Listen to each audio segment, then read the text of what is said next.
Bon, on est parti pour une nouvelle vidéo, 16e épisode sur la transformation de cette buanderie en salle de bain. Et si vous n'avez pas vu les épisodes précédents, il y a toujours une playlist en lien dans la description. Vous allez retrouver tous les épisodes précédents, de la démolition jusqu'à la pose de la niche dans la douche, la pose de la baignoire avec la structure métallique pour la banquette et son tablier. Cette fois-ci, on s'intéresse à la pose du receveur. Donc c'est le modèle Olona de Geberit. C'est de la synthèse minérale, il pèse un certain poids, environ 50 kg. Donc prenez vos précautions, chaussures de sécurité, les gants anti-coupure, lunettes, casque, aucun intérêt, mais vous pouvez en mettre si vous voulez. Et le but, c'est de poser ce bac directement sur la dalle. Alors je vais couler un petit ragréage pour rattraper le manque d'épaisseur. Il me manque environ 2 cm. Et ensuite, colle carrelage.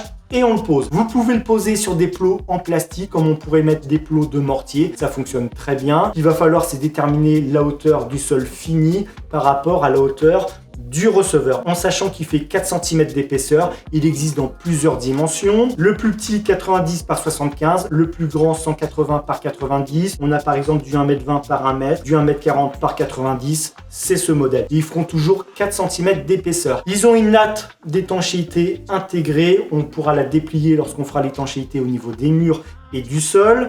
Il est classé antidérapant conformément à la norme française PN24. Alors la bonde, trou de bonde en 90, elle est ici, on verra ça tout à l'heure. Je vous mets le lien dans la description, vous irez voir. Je vais vous filmer la phase de finition comme je vais vous filmer l'arrière. Vous allez comprendre au niveau des plots ce que vous pouvez faire. Et moi, comme je vous l'ai dit, on le pose sur de la colle carrelage. Pour l'instant, on filme tout. Je vous explique ce que je veux faire au niveau de l'évacuation. Il va falloir creuser un petit peu et ensuite on pose le receveur. Si mes vidéos vous plaisent, la meilleure façon de me soutenir, c'est de vous abonner à la chaîne, d'activer la cloche des notifications pour recevoir les futures vidéos, de mettre un pouce bleu et vous pouvez également me suivre sur Instagram, vous abonner. Je publie régulièrement des photos et des vidéos.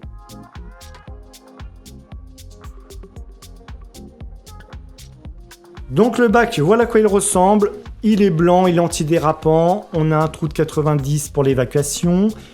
La natte d'étanchéité sur toute la périphérie qu'on va déployer contre les murs et le sol lorsque la chape sera terminée avec son ragréage. L'évacuation qui se trouve ici. Ça, c'est le cache pour les odeurs. La bride qui est ici, qui va venir, hop, et qu'on va visser sur le bloc d'évacuation en diamètre 50. On avait carotté en diamètre 60, donc on a un peu de jeu, mais je me pose la question si ça n'aurait pas le coup de tout creuser pour intervenir via le vide sanitaire si un jour je dois récupérer ce bloc d'évacuation. Puisque je peux dévisser la bride et le récupérer entièrement. Normalement non, puisqu'il n'y a rien dedans. Le siphon de parcours va être dans le vide sanitaire. Mais dans le doute, je me pose la question. Je vais voir.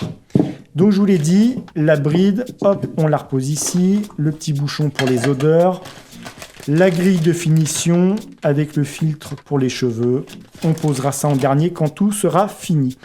Donc là pour l'instant le but c'est d'enlever le bac, de préparer le sol, l'évacuation et ensuite on pose le bac. Alors le bac vu du dessous, voilà à quoi il ressemble. Si vous voulez le poser sur des plots en plastique ou du mortier, vous pouvez. Vous voyez les zones, on en a 9. Vous posez vos plots, vous réglez ça de niveau et on pose le bac. Pour ma part, je vous l'ai dit, ragréage, il faut que je rattrape environ 2 cm, donc on va faire 2 passes. Et ensuite, colle carrelage sur toute la périphérie, la zone que vous voyez autour de l'évacuation. Je vous filme la référence, vous aurez le lien dans la description. Donc là, le but, c'est d'enlever le bac, de préparer le sol, l'évacuation. Ensuite, le ragréage, rouleau débuleur, colle carrelage et on pose le bac.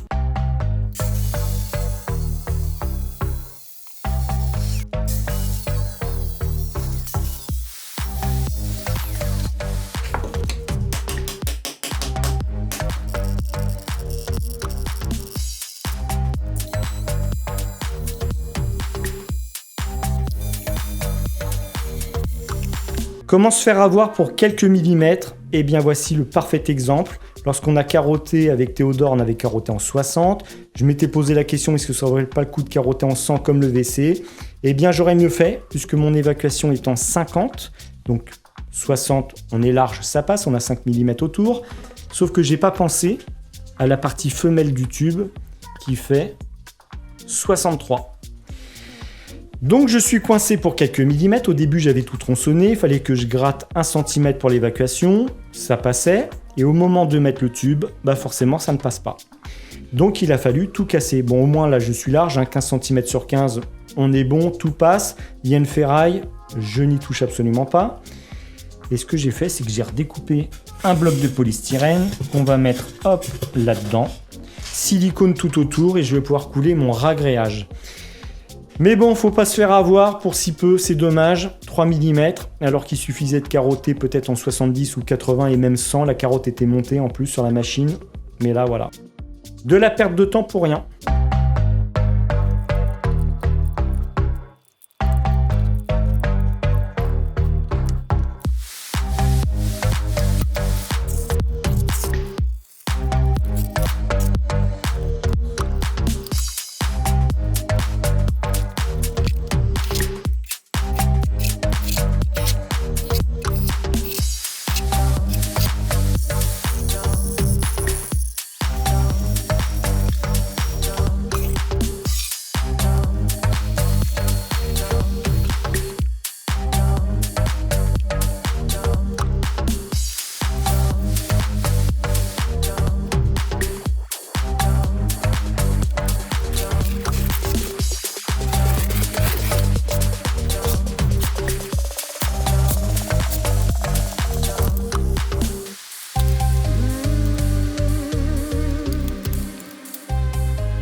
La zone du ragréage est quasiment prête. Je dis quasiment parce qu'il reste à poser le primaire d'accrochage, mais pour ça il faut laisser sécher la Rubson FT101, la colle polymère.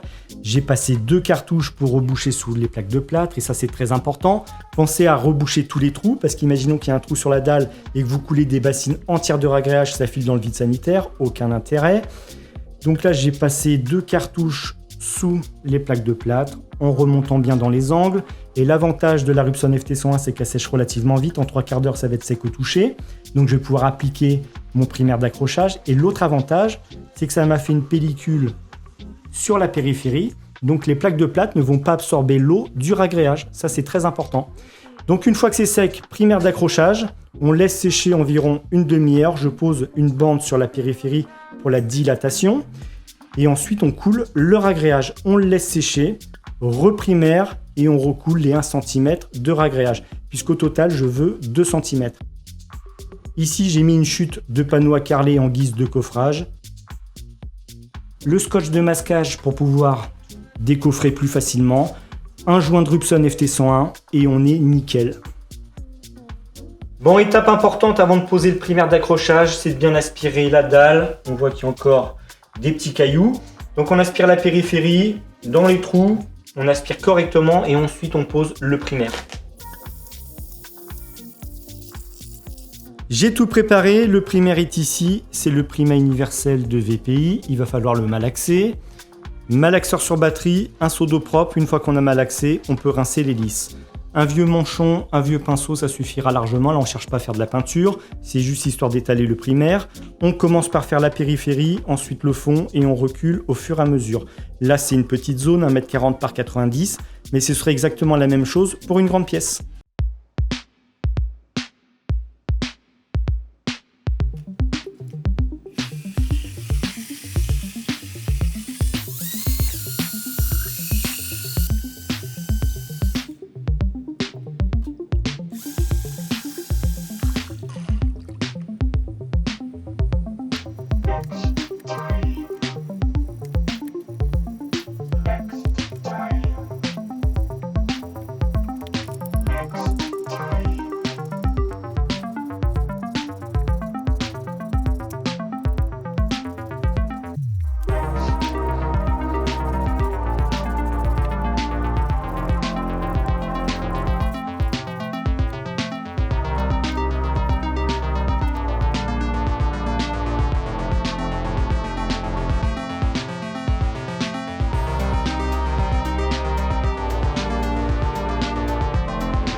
primaire sèche tranquillement, encore 10 minutes et on va pouvoir couler le ragréage. En attendant, on va déterminer la hauteur du sol fini de la maison par rapport à la zone dans laquelle je veux poser mon receveur, en sachant qu'il fait 4 cm d'épaisseur. Donc deux solutions, la règle, le niveau, et j'avance au fur et à mesure en calant la règle pour qu'elle reste bien de niveau. J'arrive dans ma zone de travaux, je déduis 4 cm et je connais la hauteur pour mon ragréage. Deuxième solution, c'est le laser, je me mets en ligne horizontale.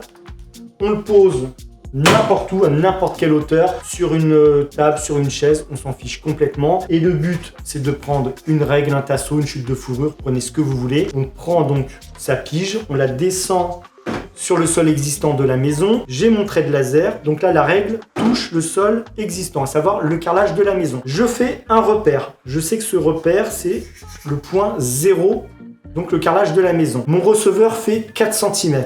Donc il faut que je remonte plus 4 cm. Je vais dire que c'est ici. En remontant mon trait de 4 cm, forcément je descends ma règle par rapport à mon trait de laser. Et j'obtiens donc la différence de niveau entre le sol de la maison et la dalle. Je vais pouvoir couler mon ragréage. Et tant que le ragréage ne touche pas le bord de ma règle par rapport à mon repère qui est bien sur le trait de laser, je peux continuer à couler du ragréage. Il y aurait bien la solution de mettre des petits plots de mortier. On met des plots de mortier, on descend la règle, on tasse le mortier. Dès qu'on est sur le repère et le laser, les petits plots de mortier, on n'y touche plus. On coule le ragréage pour qu'il vienne à fleur du mortier. Autre solution, on perce, cheville, vis et vous vissez jusqu'à ce que la règle vienne, vous voyez, le repère sur le laser. Et le ragréage aura des têtes de vis. C'est une autre solution. Donc pour ma part, je vais couler le ragréage et je vais descendre ma règle, trait de laser. Et tant que le ragréage ne touche pas la base de la règle, je peux continuer à mettre du ragréage. C'est aussi simple que ça. Alors pourquoi je fais ça comme ça? Tout simplement parce que je veux que mon receveur soit au même niveau que le carrelage de la salle de bain et que le carrelage de la salle de bain soit au même niveau que les autres pièces de la maison. J'ai tout préparé, très important la préparation, qu'on n'aille pas courir à gauche à droite parce qu'il nous manque le rouleau débuleur, parce qu'il nous manque la turbine du malaxeur, parce qu'il nous manque quelque chose. Là, vous préparez tout, on prend son temps. Donc j'ai mis un seau, le récupérateur de poussière branché sur l'aspirateur, un seau d'eau propre, le malaxeur et la bonne turbine, le rouleau débuleur, le ragréage, donc c'est le VPI V125, ragréage autolissant fibré jusqu'à 1 cm. Il existe le même chez VPI, on peut monter jusqu'à 4 cm en une seule passe. Je vous mettrai le lien en description, ça peut être intéressant. Le platoir, alors platoir flamand ou peigne à colle, peu importe, ça fonctionne très bien. Pour l'instant, je n'utilise pas le laser, je l'ai mis ici, comme ça je peux le voir de partout. La règle avec le repère, on verra ça pour la seconde passe. Donc là, le but c'est de mettre de l'eau dans le seau, on met du ragréage, on malaxe et on renverse la soupe sur le sol.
La première passe est terminée, ça a bien séché, ça fait un peu plus de 6 heures, donc je ne suis pas obligé de mettre un primaire entre la première passe et la seconde. Par contre, plus de 24 heures, oui, il faut mettre un primaire entre la première passe et la seconde.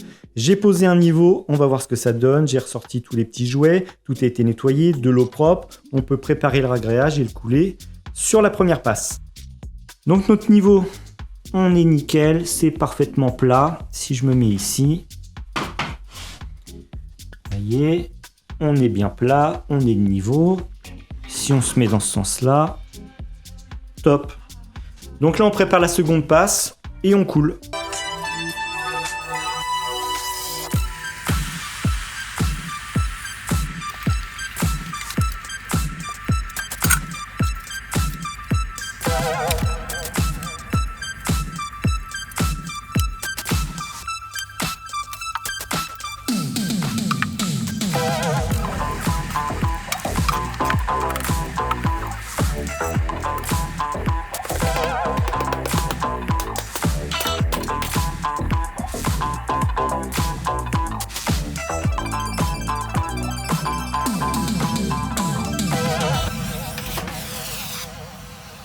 Le ragréage est terminé, il est complètement sec, j'ai enlevé le coffrage, le polystyrène au niveau du bloc d'évacuation, mais hier soir, un drame, plein d'insectes collés dans le ragréage. J'avais ouvert la porte pour que ça ventile avec l'humidité du ragréage et ils sont tous venus se coller dedans. Alors j'en ai enlevé un maximum avec une lame de cutter, ensuite j'ai repassé le rouleau débuleur.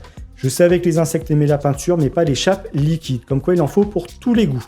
Alors j'ai passé également la tronçonneuse sur la périphérie, avec un disque spécifique pour me rapprocher au plus près du mur que je vais vous montrer tout à l'heure. J'ai coupé les angles, je vais vous montrer également avec quelle machine. Alors normalement je devais mettre une bande sur la périphérie, spéciale chape liquide qui est 100% étanche, je ne la retrouve pas. Le temps de chercher, j'avais plus vite fait de couler le ragréage et de tronçonner. Mais il va falloir que je la retrouve, puisque là j'ai toute la chape et le ragréage à faire, j'ai pas envie de m'embêter à tronçonner. Une plus grande surface, là 1m40 par 90, ça va, ça peut se faire. Je pose la règle et je vous montre la planéité qui est juste parfaite. On est bon dans ce sens-là.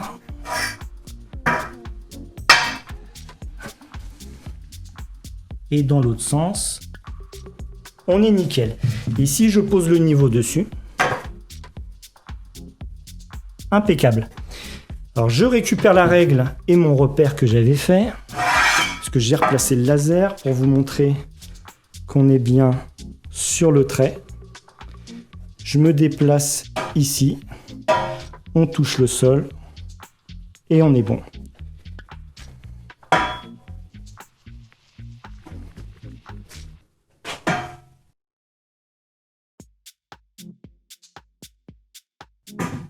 Pour le ragréage, c'est terminé. Maintenant, il nous reste à poser le bloc d'évacuation sous le receveur et de coller le receveur avec de la colle carrelage sur le ragréage. Alors pour placer l'évacuation, rien de compliqué, il suffit tout simplement de la placer derrière le receveur. On appuie, on tourne légèrement et on ramène le joint par-dessus le receveur. C'est aussi simple que ça. Et selon l'épaisseur du receveur, on peut être amené à couper ce joint. Mais ça, c'est en fonction de l'épaisseur. C'est expliqué dans la notice. Donc, il faut être un peu patient, mais ça se fait très bien.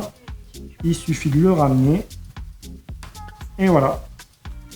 Donc, je vous disais, en fonction de l'épaisseur, on peut couper ce joint. Les vis sont fournies avec, puisque là, on va poser la bride. Il y a plusieurs longueurs de vis en fonction de l'épaisseur du receveur.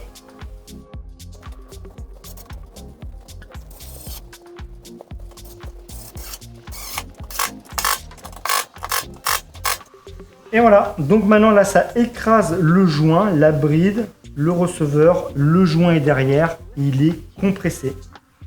Donc le bloc est vissé, on a bien le joint qui est ici, qui est pris en étau entre le receveur et le bloc d'évacuation. Donc le fait d'avoir vissé, le joint est compressé, là c'est zéro fuite. Donc une fois qu'on l'aura posé, j'aurai accès via le vide sanitaire pour emboîter le tube Silent PP, donc le tube emboîtement de Geberit, directement dans le bloc d'évacuation. Je le repose ici et je vous explique ce que j'ai fait avec mes petits dessins au sol, la colle carrelage. Le but c'est de coller sur la périphérie, parce que moi ce qui m'intéresse c'est la périphérie du receveur. Mais sous le receveur, vous voyez qu'on a des carrés qui ont été dessinés qui correspondent au plot. On a un léger retrait par rapport à la périphérie. Donc le but, ça va être de mettre de la colle carrelage, de poser le receveur et ça va chasser sur les côtés. Donc j'aurai des points d'appui sous le receveur en plus de la périphérie.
Le receveur est posé, pour lui c'est terminé. Niveau finition, il n'y a plus rien à faire, mis à part l'étanchéité au niveau des murs et du sol.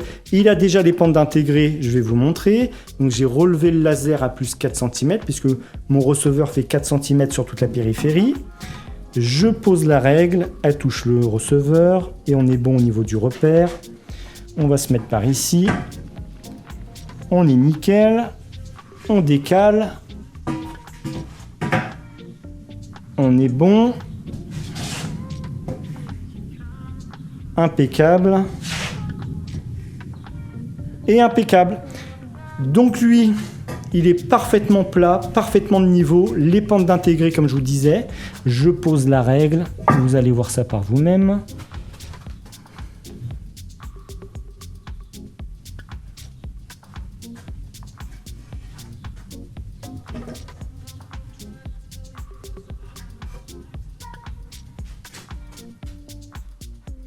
Et on a une pente sur la longueur. Alors la règle fait plus d'1,40 m, vous avez compris, je ne peux pas la poser dans le sens de la longueur, mais on a bien une pente sur notre receveur. Donc lui, pas besoin de rajouter d'étanchéité sur le dessus, mis à part la périphérie.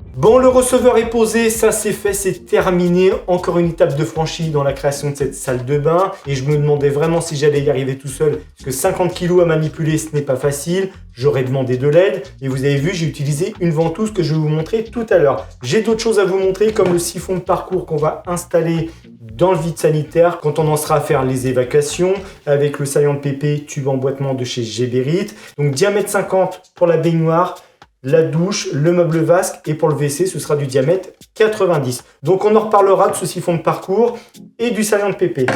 La référence du bloc d'évacuation du receveur, vous aurez le lien en description. Il y a bien sûr des notices, il vous explique les techniques de pose sur plot, sur mortier, les dimensions du bac, tout est expliqué. Il me restera à poser la finition au niveau du receveur sur la bonde. Je la mettrai en dernier parce que là il suffit que j'ouvre le sachet et que je perde la grille pour les cheveux ou que j'abîme la finition, ça m'embêterait. Donc pour l'instant ça reste dans le sachet, on verra ça plus tard. Le disque qui m'a servi à tronçonner la périphérie du bac, donc c'est un Sidamo. Et sa particularité, c'est qu'il est extra plat. Alors Sidamo ou une autre marque, peu importe, ce sont des disques qui sont déportés. J'essaierai de vous en trouver et vous mettre des liens en description. L'avantage, c'est qu'on peut se rapprocher au plus près du mur. Et ça existe également pour l'acier. Donc là, vous voyez, il est extra plat. Un disque classique, j'aurai forcément la bague de serrage qui me gênerait. Alors on peut bien sûr décaler à 1 cm du mur, c'est pas le problème. Mais là, l'avantage, c'est qu'il fallait vraiment que je me mette au ras du mur parce que sinon, je recouvrais le tout de colle carrelage, donc aucun intérêt. Donc ce disque, si ça vous intéresse, vous savez que ça existe. Autre chose, j'ai découpé les angles avec un outil multifonction, tout simplement, et une lame adaptée. C'est une lame à la base qui sert à découper les joints de carrelage et ça fonctionne très bien sur le ragréage vu que c'est un matériau qui est ultra tendre. Donc, outil multifonction, filaire sur batterie, peu importe. La bonne lame, on l'oriente dans le sens qu'on veut et on peut découper les angles. La fameuse ventouse dont je vous parlais, alors ça vaut un certain prix, dans les 280 €, il me semble, 250 ou 280 € selon le modèle. La marque c'est Grabo, vous aurez le lien en description. Ça fonctionne sur batterie, ça peut soulever jusqu'à 170 kg et tout type de matériaux, des planches en stratifié, du verre, du métal, même du carton, j'ai fait un essai, ça fonctionne, des matériaux poreux, de la plaque de plâtre, des planches qui ne sont pas rabotées, peu importe. Donc là j'ai pris une planche de stratifié, je pose la ventouse. J'arrête pour le bruit, vous avez compris, hop, et là je peux soulever et la laisser comme ça pendant des heures si j'en ai envie. Et si j'ai besoin de la récupérer, on appuie sur le petit bouton rouge qui est ici et on récupère la ventouse. Donc ça c'est super pratique si vous avez des meubles lourds à déménager, une porte à dégonder, des vitres à placer, peu importe. Alors je vous l'ai dit, ça vaut un certain prix, mais moi j'ai trouvé son utilité pour le bac et notamment pour d'autres applications. Il faut encore que je réfléchisse à sa position, et je pense que si je m'en sers à l'envers, il faut que je fasse un socle, le bloquer sur l'établi, et une fois qu'il est à l'envers bloqué sur l'établi, ok, vous avez compris, on pose, on appuie,